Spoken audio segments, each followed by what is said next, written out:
Rahu Ketu બિહુએ attack 1-2 ચાચા ચા અને happy Patel ખતરનાક જાસૂસ આ 4 મૂવી આજે થિયેટરમાં આવી છે। બે જોઈ છે, બંને મૂવીના રિવ્યુ એક સાથે કરીએ।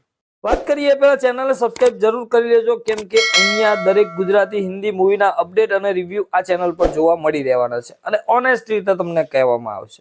રાહુ કેતુની વાત કરું તો ફુકરે ફિલ્મની જોડી અહીંયા ફરીથી એકવાર પડદા ઉપર જોવા મળશે। પુલકિત સમ્રાટ અને વરુણ શર્મા આ બંનેની જોડી અહીંયા પણ છે, પણ અહીંયા એ ફિલ્મને કોઈ લેવા દેવા નથી। આ એક અલગ ટોપિક છે। જો તમે રાહુ કેતુ વિશે નથી જાણતા તો ફિલ્મની શરૂઆતની અંદર જ બતાવી દેવામાં આવે છે કે રાહુ કેતુ કોણ છે, રાહુ કેતુનું લોકોના જીવનમાં શું મહત્વ છે અને ફિલ્મનો પ્લોટ ક્યાં જવાનો છે એ પણ થોડું થોડું તમને સમજાવી દેવામાં આવે છે। એટલે શરૂઆતમાં આપણને એવું લાગે છે કે ફિલ્મ કંઈક અલગ ટોપિક ઉપર છે, આ ફિલ્મની અંદર જબરજસ્ત મજા આવવાની છે।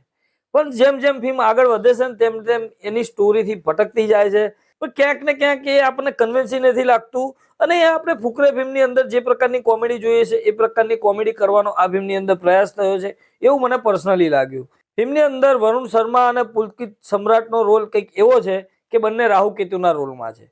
રાહુ કેતુ જ્યાં પણ જાય છે એ પનોતી સાબિત થાય છે। ફિલ્મની સ્ટોરી કંઈક એવી છે કે ઇંગ્લિશ ફિલ્મ જુમાનજી તમે જોઈ હોય ને તો એના લગતી કંઈક સ્ટોરી છે। મતલબ ફિલ્મની અંદર એક કિતાબ છે, આગળ વધારે મારે વાત નથી કરવી કેમ કે સ્પોઇલર થઈ જશે, પણ એક કોન્સેપ્ટ આપણને જોવાની ખરેખર મજા આવે છે। પણ ફિલ્મના પડદા ઉપર જે રીતે કોન્સેપ્ટ બતાવ્યો છે ને એ જોઈને મજા નથી આવતી।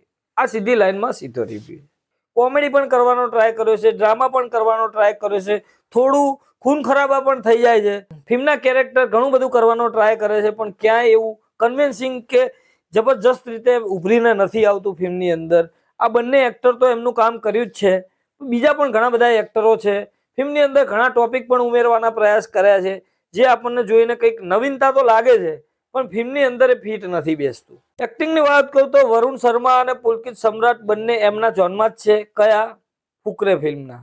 મતલબ કે એનાથી વધારે અપેક્ષા આપણે નથી રાખી શકતા। ફિલ્મની સારી વાત હું તમને કહું ને તો કોન્સેપ્ટ કંઈક જબરજસ્ત યુનિક છે, સાથે ફેમિલી સાથે તમે જોઈ શકો છો, બાળકોને લઈને પણ આ ફિલ્મ તમે જોઈ શકો છો કેમ કે ઘણી બધી વસ્તુ થોડી આપણને એઝ એ દર્શક તમને ગમી શકે છે પણ મને આ ફિલ્મ એટલી ખાસ કનેક્ટ નથી કરી।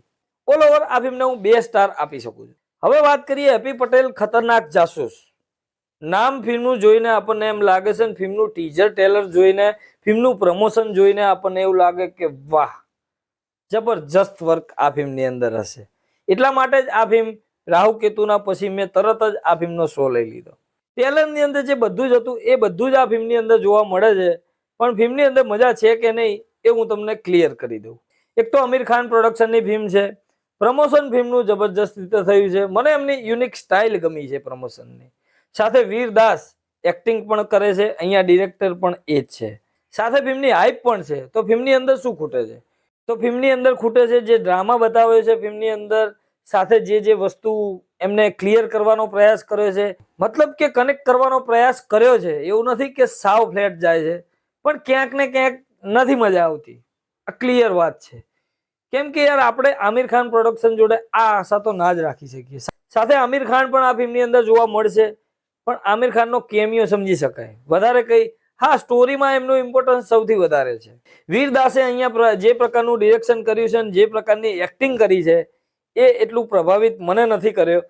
આ ફિલ્મ ઘણું બધું ઇંગ્લિશમાં પણ છે પણ મને એ વસ્તુ ખાસ ગમી કે સબટાઇટલ આપે છે, એ પણ હિન્દીમાં પણ આપે છે, એ વસ્તુ સારી છે। આ ફિલ્મને હું ફેમિલી સાથે જોવાલાયક ફિલ્મ નહીં કહું કેમ કે ફેમિલી એન્ટરટેન જેવું મને કંઈ લાગ્યું નથી। ફિલ્મની અંદર ગાળો પણ ઘણી બધી છે જે ફની અંદાજમાં આપણને સંભળાય છે કેમ કે જો અંગ્રેજી વ્યક્તિ કોઈક ઇંગ્લિશ માણસ જો આપણી હિન્દીમાં ગાળો બોલતો હોય તો એ કઈ રીતે બોલે, એવી ઘણી બધી મુવમેન્ટો છે જે આપણને હસાવવામાં સફળ પણ થાય છે, પણ ફિલ્મની અંદર ગાળો સિવાય ક્યાંય કોમેડી મને દેખાઈ નથી। આ ફિલ્મની અંદર હેપી પટેલ એટલે કે વીર દાસ જાસૂસ બન્યા છે, વિદેશથી ભારતની ધરતી ઉપર આવીને જાસૂસીમાં ચેવા કાંડ કરે છે, સાથે ટ્રેનિંગ પણ લઈને આવ્યા છે। એ કોન્સેપ્ટ ફિલ્મની અંદર જોવાની મજા આવે છે, જે એમનો ટ્રેનિંગ પીરિયડ હોય છે ને એ આગળ ફિલ્મની અંદર અહીંયા ઇન્ડિયા આવીને કઈ રીતે જાસૂસી કરે છે અને જાસૂસીમાં સફળ થાય છે કે પછી ઉલમાંથી ચૂલમાં પડે છે, એ બધું આપણે આ ફિલ્મની અંદર જોવાનું છે અને એના એરાઉન્ડ જ આખી ફિલ્મ ફરે છે।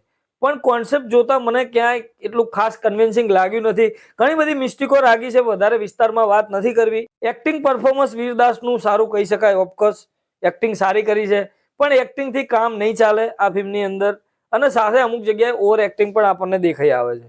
એટલે ઓલ ઓવર આ ફિલ્મથી આશા ઘણી હતી, પણ એ પ્રમાણે આ ફિલ્મે વર્ક નથી આપ્યું. મતલબ કે મને એટલીસ્ટ નથી ગમી. તમારે ટ્રાય કરવો હોય તો આ બંને ફિલ્મ એકવાર ટ્રાય કરી શકો છો. આજે બંને ફિલ્મો જોઈ છે, બંને ફિલ્મોમાંથી એકે એટલી ખાસ ગમી નથી મને. આશા રાખીએ કે મોજે દરિયા જોઈએ અને એ કંઈક સારું આપે. હા, એટલી બધી આશા તો એનાથી પણ નથી. હેપી પટેલને સિનેમા શો તરફથી 2 સ્ટાર. મળીએ મિત્રો મોજે દરિયાનું રિવ્યુ લઈને સિનેમા શો પર.